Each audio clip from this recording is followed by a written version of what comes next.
kasalanan, hindi kontentong nag-iisa yan. Maghahanap pa yan ng kakambal. Ang sunod ng naging kasalanan nito, pag-iwas sa pananagutan, pagpapalusot. Yung babae na bigay nyo, o ang sabi naman ng babae, yung ahas. Anong resulta nito? Kaparusahan. Bakit nagpaparusa ang Diyos? Sapagkat ang liko ay dapat ituwid. Sapagkat ang Diyos ay matuwid. Pagka hindi iniliko ang tuwid, hindi maitatama ang sitwasyon. Sapagkat pinapagaling ang sakit, therefore ginagamot. Kung kailangang operahan, tanggalin ng isang masamang bahagi, ay tinatanggal para magkaroon ng kagalingan ang nalalabing bahagi ng buong katawan. Kailangan may kaparusahan. Yung mga marunong na magmahal na magulang, yan ay nagpaparusa. Iba-iba ang tawag, kung minsan parusa, kung minsan discipline, kung minsan ay corrective measure, yung pa rin yun. Kasi pag ang isang nagkamali ay hindi na parusahan, hindi na ituwid, at ito'y laging masakit, hindi malalagay sa tama ang kalagayan niya. Mawawala ang pagpapala sa kanya, at siya rin ay magiging salot sa buhay ng maraming tao. That's why true love disciplines. Isa pa pong example sa Genesis, chapter 4, verse 9. Matapos patayin ni Cain ang kanyang kapatid, tinawag ni Yahweh si Cain. Nasaan ang kapatid mong si Abel? Sumagot siya, hindi ko alam, bakit ako ba'y tagapag-alaga ng aking kapatid?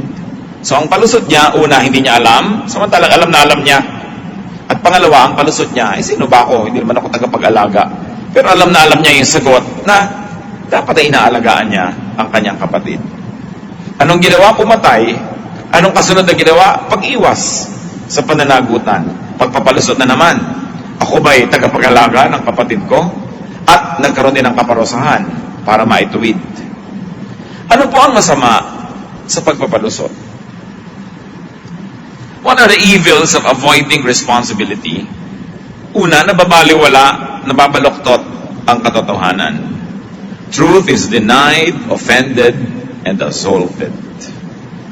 Those who avoid responsibility change the face of the truth.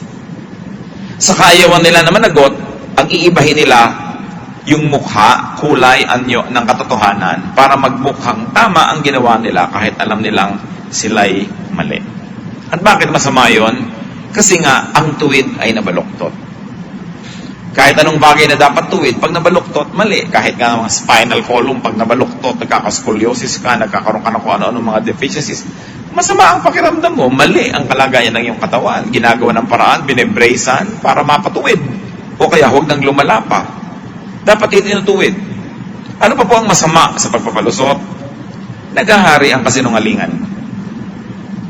Lahat ng pagpapalusot ay kasinungalingan.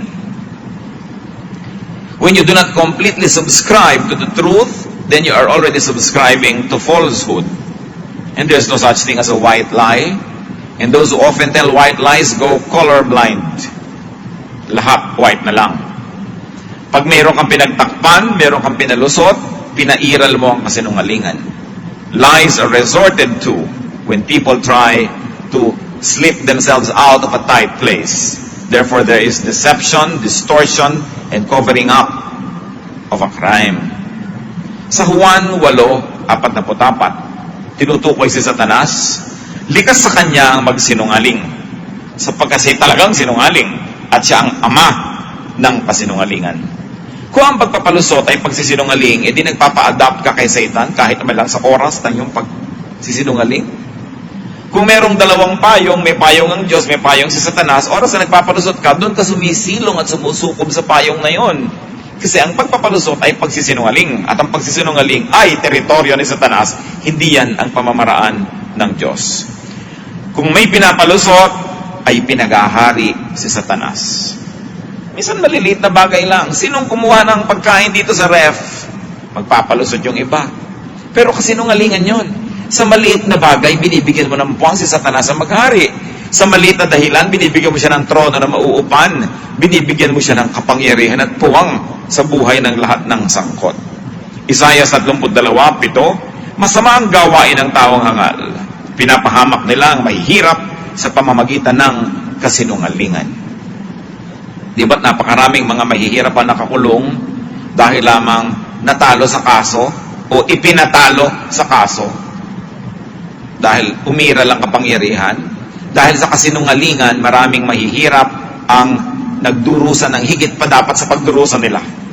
Kaya ayaw na ayaw ng Diyos ang kasinungalingan. Kasi sa kasinungalingan, nabibigyan ng premyo yung mali at nabibigyan ng parusa yung hindi mali. At sapagkat dahil ang Diyos ay katotohanan, walang iba kundi ang Diyos ang talagang pinagsisinungalingan at binabangga pagka merong nagpapalusot. Minsan hindi naman naiisip ng iba na Diyos na pala binabangga nila, nagpapalusot lang sila. Pero pag nagpapalusot ka, humihiram ka ng kasangkapan ni Satanas. So sumasali ka sa kampo ni Satanas na laging nakaumang yan na lumalaban sa Diyos. You align yourself with Satan the moment you borrow falsehood. And the moment that you borrow tools from his arsenal. God is truth. Therefore, when everybody lies, or whenever anybody lies, God is the one lied to. God is the one being assaulted. Kaya nung may nagsinungaling sa church, nag-usap-usap sila, magbebenta ng property yung mga members at idodonate sa church yung pinagbilhan. Ang mag-asawa na si Ananias at Sapphira, nagkasundo na magdodonate naman pero kukupitan nila yung church. Pagpapalusot sila ng konti, no? May kickback. At nung dumating sila, sinabi nila, gano'n lang ang pinagbentahan.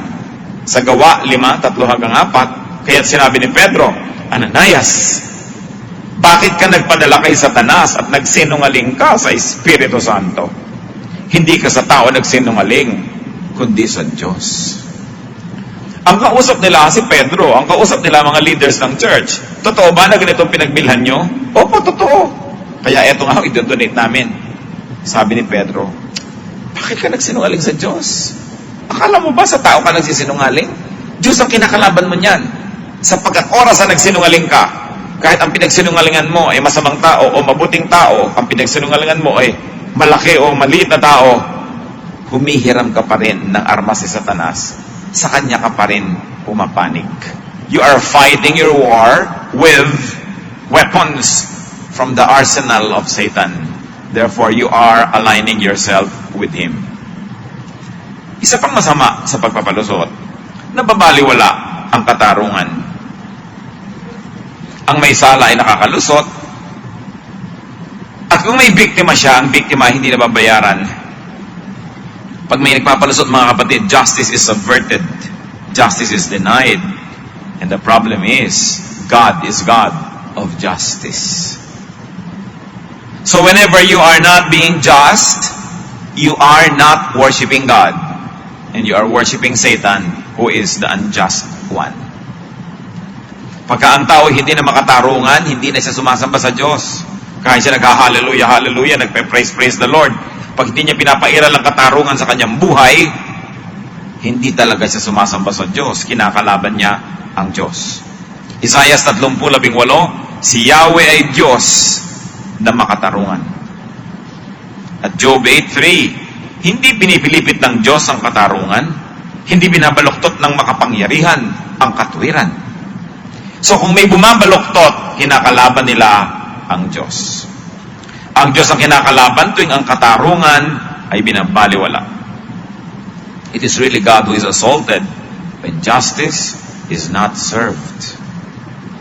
Dapat nakikita natin lagi yun eh. Minsan you are not directly assaulting God, but by siding with Satan, who is always assaulting God, then you are really assaulting God. Exodus 23:6-7. Huwag ninyong pagkakaitan ng katarungan ang mahihirap. Huwag kayong magbibintang ng walang katotohanan. Huwag ninyong hahatulan ng kamatayan ng isang taong walang kasalanan. Paparusahan ko ang sino mang gagawa ng ganon. Gaano karaming mga kriminal ang nagpalusot sa korte, hindi silang naparusahan, iba ang nadiin. Sa palagay kaya natin, nagsisinungaling ang Diyos, nasabi niya, paparusahan niya.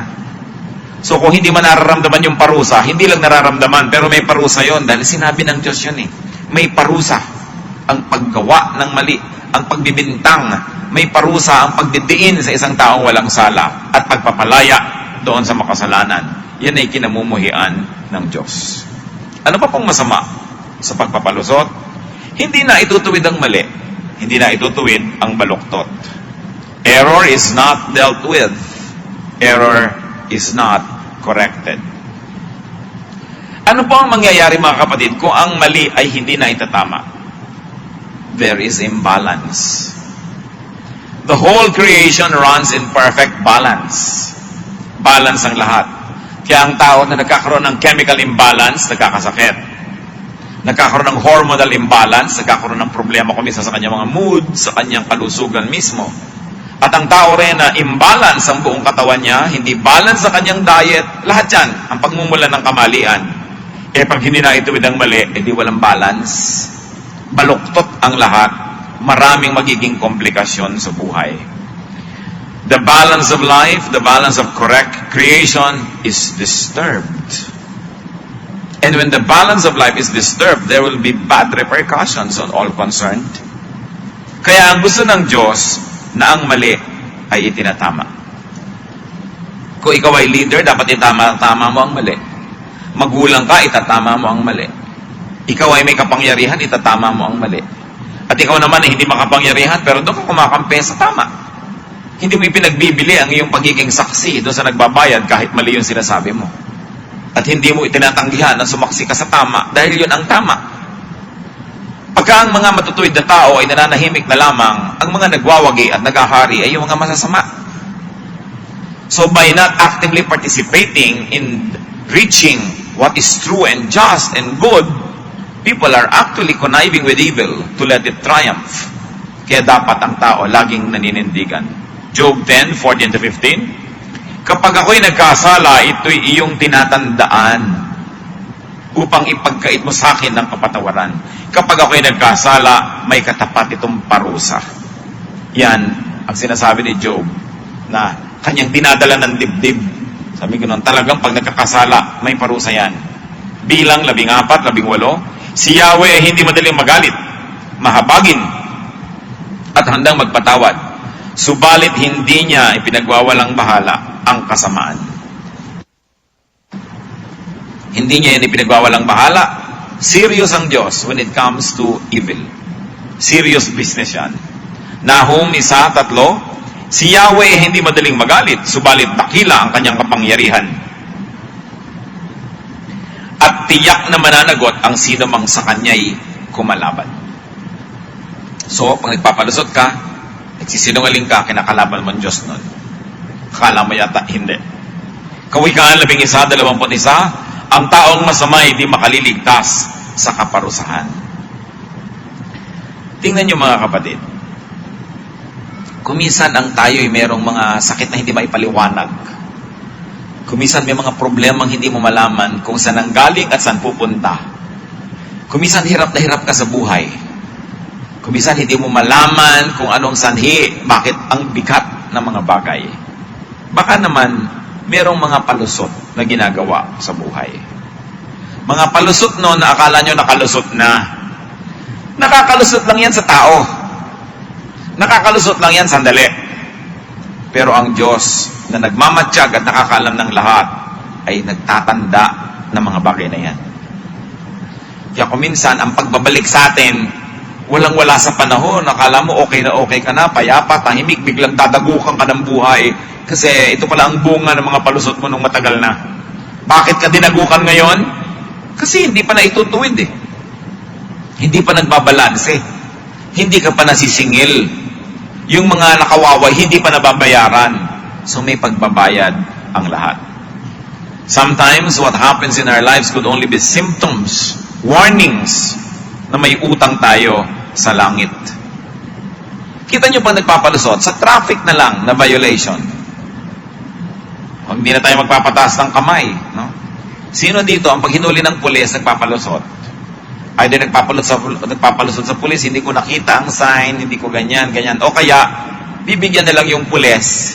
Silang dalawa na ngayon ang magkakasapakat para pareho silang magpalusot. So yung pulis din, magpapalusot na, kunwari gagawin ka ng resibo, ikaw naman magpapalusot ka, kunwari ganito, ganyan-ganyan, sasabihin sa'yo ng pulis, para hindi ka na mag-seminar. Ibig sabihin, magpalusot ka na. Pero ibibigay mo sa akin yung pera, ipapalusot ko rin yan, hindi ko na yung resibuhan, o ganun, pareho kayo nagpalusot. Kita nyo ang lipunan natin ng gulo. Ang traffic violation, left and right. Ang mga nakapark sa no parking, ang dami-dami. Yung mga bus na dapat hindi mag-pick up ng pasahero dito, nagpi-pick up sa mga kanto. Kaya kung liliko, hindi ka makadaan-daan dahil may nakahambalang doon na naghihintay. Ang gulo-gulo ng lipunan, lahat tayo nagbabayad dahil sa ating palusot culture. Personally, you may be able to run away with it, you may have a little comfort, but you become a part of a horrible social system. Dahil ang lahat, konsentidor. Kung ang lahat ay magtutulong-tulong na, hindi nila ako magpapalusot, at ikaw naman isa nagpapalusot, hindi mo papalusutin, aayos ang lipunan natin.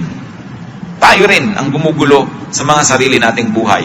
Bakit tayo nagkakabuhol-buhol sa traffic? Bakit tayo nagkakainis-inis?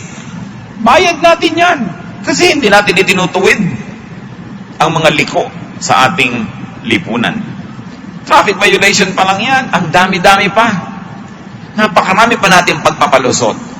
Gaano karaming tao ang nagbabayad ng buwis? At sa nagbabayad ng buwis, gaano karami ang tapat magbayad ng buwis?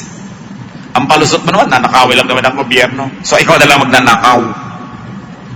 Hindi mo ibayad dyan, di hayaan mo ka nagbayad. Ninakaw ng mga nasa gobyerno, di sila managot sa Diyos. Pero ikaw na mismo, inuutos na magbayad ka ng buwis, hindi mo ginawa. Ikaw na ngayon naman ang nagot. Tapos, walang gamot ang mga ospital natin, walang chok ang mga school, walang bubong, tapos galit na galit tayo din sa gobyerno, bagamat nakakagalit naman talaga ang maraming kaululan ng ating pamahalaan. Pero marami rin tayong pananagutan dahil pinapalusot din natin eh. Alam na natin dinadaya tayo, payag ka naman, di pasensya ka kasi nagpapalusot ka. Lahat nagdurusa.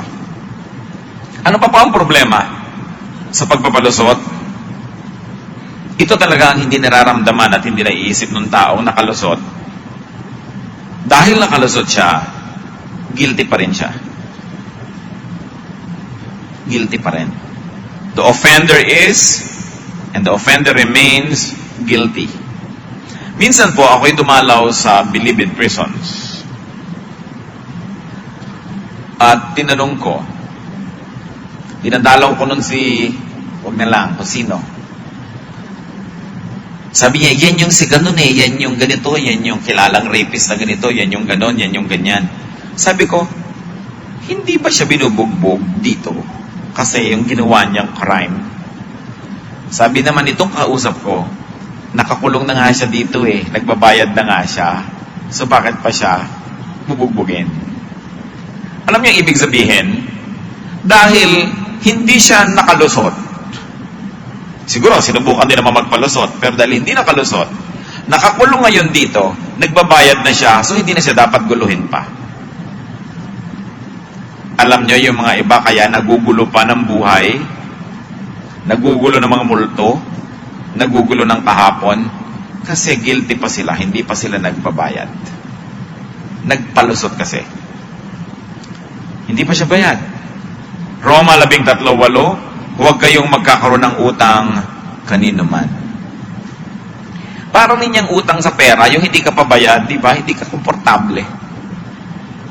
Hindi ka umalam kung saan ilalagay ang sarili mo pag nandiyan yung pinagkautangan mo. Di magbayad ka, kahit hinuhulog-hulugan mo lang yan, hindi pa buo, may mukha ka na. Kasi nagbabayad ka eh. Napakasama nung may utang ka, hindi ka nagbayad, wala ka mukhang ipakita. At kung napupuwersa kang ipakita ng iyong mukha, kinakapalan mo na dahil wala ka ng choice. Ipapakita mo na yung mukha mo eh. No? Kunwari, baliwala lang yan. Pero iniinda mo yon. Mga kapatid, marami pong tao, hirap na hirap sa buhay kasi hindi pa siya nagbabayad. Kasi hindi pa siya napapatawad. Dalawa lang naman yan eh. Magbayad ka o humingi ka ng tawad. Meron kang magkakamali, nagpalusot ka, ibig sabihin hindi ka nagbayad, hindi mo rin inamin, hindi ka na humingi ng tawad, di, ang bigat ng dala mo. Mabigat pa rin ang loob niya. At kadalasan, mabigat pa rin ang buhay niya. Kaya masama yung nagpapalusot. Kasi parang meron kang nilulunalason. It's only a matter of time when it will manifest and show itself in your body. Meron ka itinagong bulok. It's only a matter of time dahil aalingasaw yun. Meron kang pinalusot, may kasunod yan naggusot. Baliktad yung sinasabi nila, yung may gusot, may lusot. Hindi yon. Kung may lusot, may gusot. Because God is God of justice. Awit 40:12. Kay rami na nitong suliranin na sa karamihay di kayang bilangin. Alipin ako ng pagkakasala na sa dami ako'y di na makakita. Higit pa ang dami sa buhok sa ulo, kaya nasira na pati loob ko. Sa dami ng naiipong kasalanan, sabi niya, dumadami ng dumadami.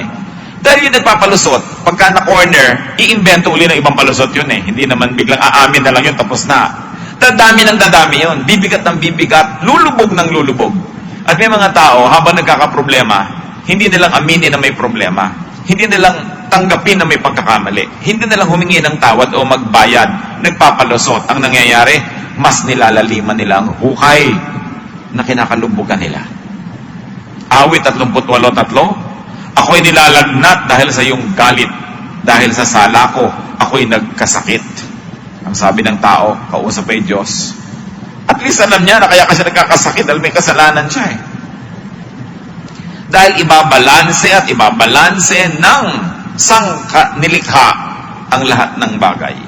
Hindi ka nagkukusang magbayad, sisingiling ka ng puwersahan. Hindi pwedeng hindi ka singilin. Mas matamis na yung kusa ka nagbabayad kaysa pinilipit ka, piniga para lamang makapagbayad ka. Pero hindi pwedeng hindi magbayad sapagkat ang utang ay binabayaran. So harapin ang pananagutan. Huwag magpalusot. Paano naman iiwasan ang masamang bunga ng pagpapalusot? Paano mananagot sa mga ginawa? Kanina pa po natin binabanggit, manindigan sa katotohanan. Be truthful. Stick to the truth. It is the simplest way to live, to stick to the truth. Hindi ka nalilito. Yung ang dami-dami mong ka-text, iba-iba pangalan mo, iba-iba yung yung mga SIM card mo, nakakalito yun. Kanina ikaw si Aida, mamaya ikaw si Fe, mamaya ikaw si Telma. Ang dami mong pangalan, iba-iba ang mga trabaho mo, mamaya kakapalit-palit yan. Akala nyo ba wise kayo nung marami kayong mga nilulubid-lubid na mga buhangin at mga kasinungalingan? Malilito rin kayo kasi hindi kayo Diyos. At maraming ganyan, nagkakapalit-palit, nabibisto lang. Kaya sabi sa Levitico 11:11, huwag kayong magnanakaw, mandaraya o magsisinungaling. Sapagkat ang nabubuhay sa kasinungalingan, walang katahimikan yan. Takot na takot kang mabisto.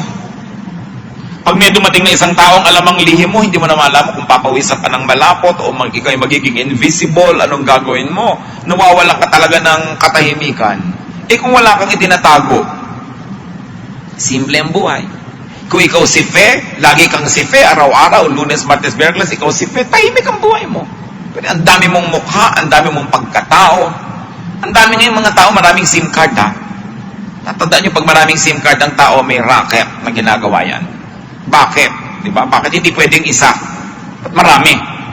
May mga inililihim siyang pagkatao, may inililihim siyang mga transaksyon.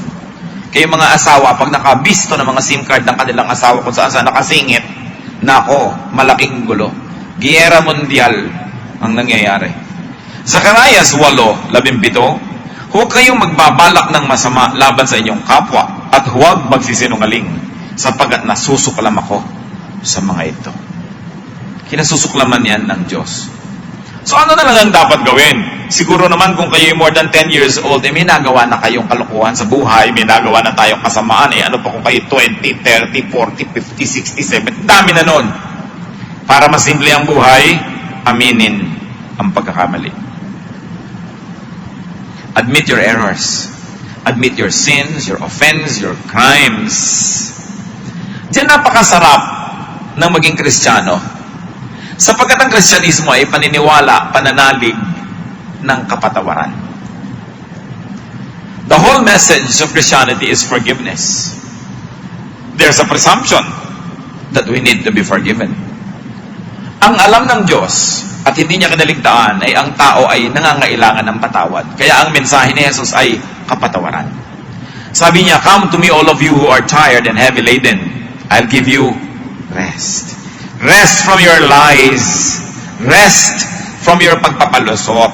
Rest from your image-making factory. Rest from pretending to be who you are not. Sabi, magpahinga kayo. Hubarin nyo ang inyong mga maskara. Magpakatotoo kayo. May bayad. Pero may bayad din naman yung hindi ka totoo eh. Meron talagang hirap pag inamin mo yung totoo. May parusa. Pero higit lalong malaking parusa, yung binablockmail ka ni Satanas. Mabuti pa, aminin mo na lang. Ngayon, may mga nagtatanong, Pastor, isa po akong may asawang lalaki. Tao po ako, lalaki, may asawa. Napakatagal na po na ako'y nagkamali, nagtaksil ako sa asawa ko, pero tapos na po yun, hindi ko na binalikan. Tahimik ang buhay namin ngayon. Aaminin ko pa po ba? I would say, kung hindi mo na talaga binalikan, tapos na, tahimik ang buhay nyo, ba't naman pahihirapan mo pa yung asawa mo? Ba't kailangan pa sabihin ngayon? Basta huwag mo nalang uli gawin, ituloy mo na ang iyong magandang pamumuhay. Pero kung ang pag-amin kasi ay necessary for you to deal with it, to uproot it, and to get the help of your wife to get away from this horrible situation, then kailangan aminin.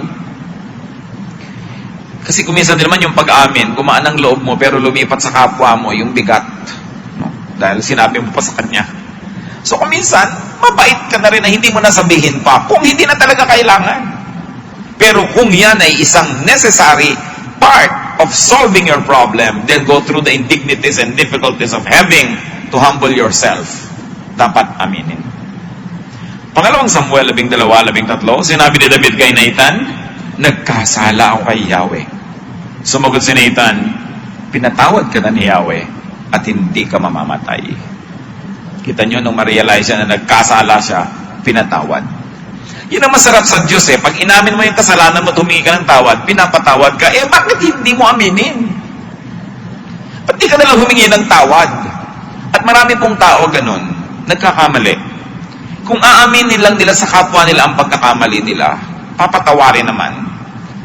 Siyempre, lalo mga magulang o kaya kumpanya o kaya ay legal system, dapat parusahan ka kasi habang pinapatawad ka, maraming nanonood, masama namang leksyon na hindi ka malang naparusahan. Kaya kung minsan, kahit ayaw kang parusahan, gagawin yon for the sake of those who are watching. And so that you will not mislead many people that crime pays. Therefore, you get punished. But it's a lot easier to face that kind of punishment than to live with guilt. Ang pagkakamali ng iba, may mas madaling paraan para ma-restore ang buhay nila, humingi lang ng tawad. Ba't di nila yun gawin? Ba't hindi magpakumbaba? Aminin ang pagkakamali. Ikaw naman may budhi, alam mong mali ka. Pero meron ka ring evil nature na hindi ka mali, ikaw ang tama. Naglalaban yan.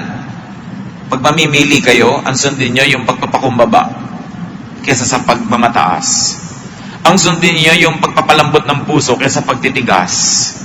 Ang sundin nyo yung pag-submit sa authority o doon sa pinagkamalian nyo kesa paglaban doon. It's always the easier way. So humingi ng tawad sa Diyos, sa ginawan at nagawan ng mali. Awit 25:11, ang iyong pangako, Yahweh, hindi yung tatanggapin nyo ang kamalian, tapos ayaw nyo tanggapin yung parusa.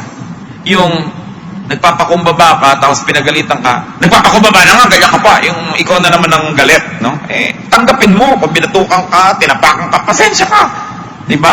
Hindi mamaya, ikaw na naman yung galit, magkagalit uli kayo. Huwag pinapairal dapat yung pride dyan. Alam niyo mga kapatid, pag nagkamali ang tao, ang agad na suggestion, automatic suggestion ni Satan, be proud. Para lalo kang mapahamak. Pag nagkamali, magpakumbaba na lang. Kasi pag nagpakumbaba ka na, wala nang magagawa ang tao laban sa'yo. Tinanggap mo na yung mali mo. Nakayuko ka na, ano pang gagawin sa'yo? Wala na. At ang tao naman, mahabagin eh. Napakarami pong tao mahabagin. Ang gusto lang makita sa'yo ay nagsisi ka. Ang gusto lang makita sa'yo, nag-sorry ka. Ang gusto lang marinig sa'yo, nag-thank you ka. At mababagbag na yung buong loob at bubukas na ang puso at gagawa na ng maraming mabuti sa'yo. Mahirap bang gawin yun? Pakatandaan nyo ito mga kapatid. Pag tayo may kamalian, dalawa lang ang choice. Lambutan mo ang puso mo at tigasan mo. At yung nagmamatigas, pasama ng pasama ang kalagayan nun. Palala ng palala. Dapat lambutan ang puso. Mika 7:9, titiisin ko ang galit niya sapagkat nagkasala ako sa Kanya. Ang Diyos ang tinutukoy. So, nagalit ang Diyos, titisin ko I deserve this. Kasala ako, di pasensya ako. So, tiisin ang bunga. Ang pagpapalusot ay pagsisinungaling, pandaraya, pag-iwas sa katotohanan, at pag-iwas sa pananagutan. It is a direct offense to God. And it is based, masyadong mababa. Yung nagpapalusot, walang dignity. Kung may dignity ka, may class ka, aaminin mong mali ako, sorry, may bayad. Pero yung kung ano-anong pinagkakagawa mo, nagsisinungaling ka, yung nakakanda, lito-lito ka, para ka lang magpalusot, walang class. Wala talagang dignity. At kung makalusot ka man sa tao, nalagay ka sa gusot sa Diyos. Hindi ka na singil ng tao, Diyos ang sisingil. Naipagkaila mo sa tao, alam ng Diyos, papayagan ba niya yon? Hindi. May singil. Pangalawang Samuel 24:17. Nang makita ni David ang anghel, sinabi niya kay Yahweh, napakalaki ng pagkakasalang nagawa ko sa inyo, at ang mga walang malay na tupang ito ang nagdurusa. Ako at ang aking sambahayan ang parusahan niyo. Isang uri talaga ng pagbabalik loob na akong parusahan niyo. Ako ang nagkamali. Anong uri at gaano kababa ang pagkatao na nagkamali ka, alam mong nagkamali ka, pero ayaw mong maparusahan hanggang may iba ka pang ipahamak na mapagbintangan at siya ang magdadala ng parusang dapat ay sa'yo. Sa palagay mo, hindi ka magkakasakit nun. Sa palagay mo, hindi ka abutin ng malas sa buhay nun. Sa palagay mo, makakalusot yon. Ayaw na ayaw yan ng Diyos. Unang Samuel 15, 24 hanggang 25. Sinabi ni Saul kay Samuel, nagkasala ako. Sinuway ko nga ang utos ni Yahweh at ang bilin mo sa akin. Nagawa ko ito sapagkat natakot ako sa aking mga tauhan. Kaya't pinagbigyan ko ang kanilang kagustuhan. Ngayon ay nakikiusap ako sa iyo na patawarin mo na ang aking kasalanan at samahan mo ako sa pag-uwi upang ako'y makasamba kay Yahweh. Hari, si King Saul, nagmamakaawa sa propeta, patawarin mo na ako. Samahan mo ako at nang ako'y makauwi. Pero yung hari, pwede naman mamatigas eh. Pwede rin niya na lumaban. Anong gagawin mo? Alam mong nasa mali ka, lalaban ka. Anong klaseng panlilin lang sa sarili ang kailangan mong gawin para ituloy mo ang mali mong ginagawa? Kaya kailangan magpakatao. At ano pong ibig sabihin ng tao? Malambot ang puso. Yan ang ibig sabihin ng tao. Pusong malambot, nagmula sa Espiritu ng Diyos. Awit 32, 1-5. Mapalad ang taong pinatawad na ang kasalanan. Sabi sa verse 3, nang hindi ko na ihahayag ang aking mga sala, ako'y nanghina sa maghapong pagluha. Sa araw at gabi, ako'y iyong pinarusahan. Wala nang natirang lakas sa katawan. Parang hamog na natuyo sa init ng araw.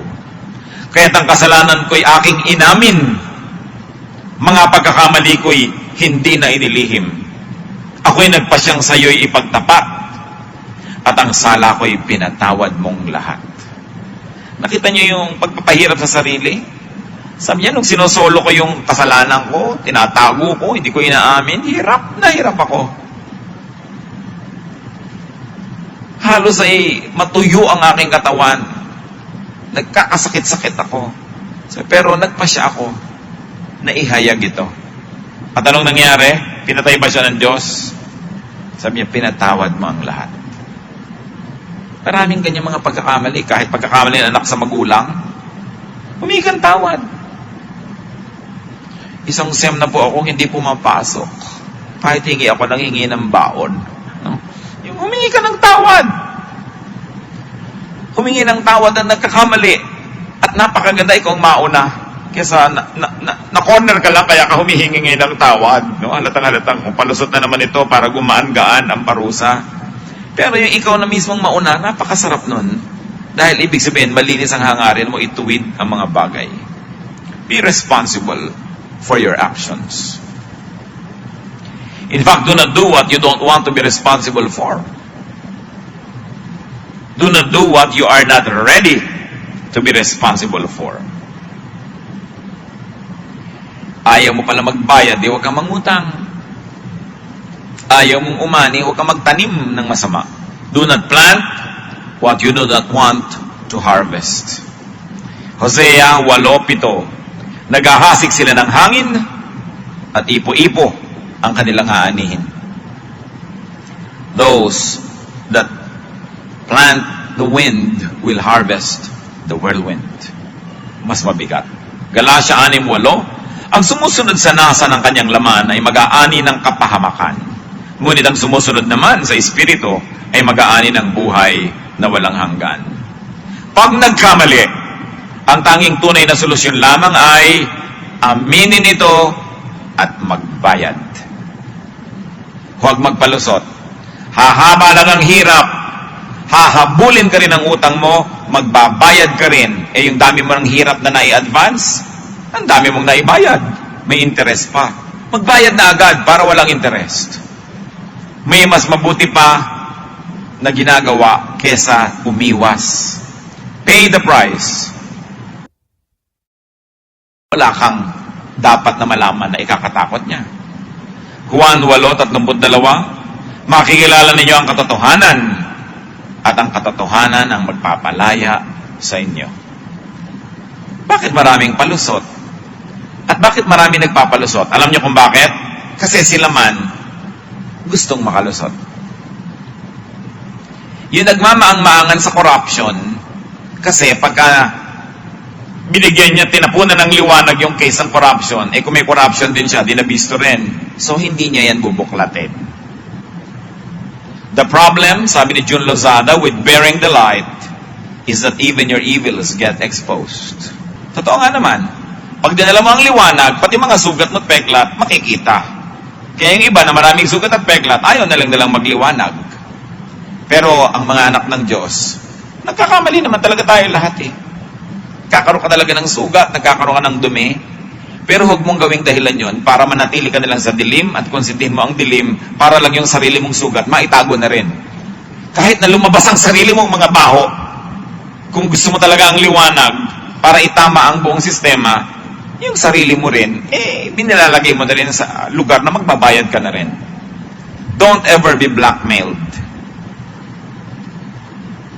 Do not do anything blackmailable. Pero kung may nagawa ka na, tapos na, paano pa yan?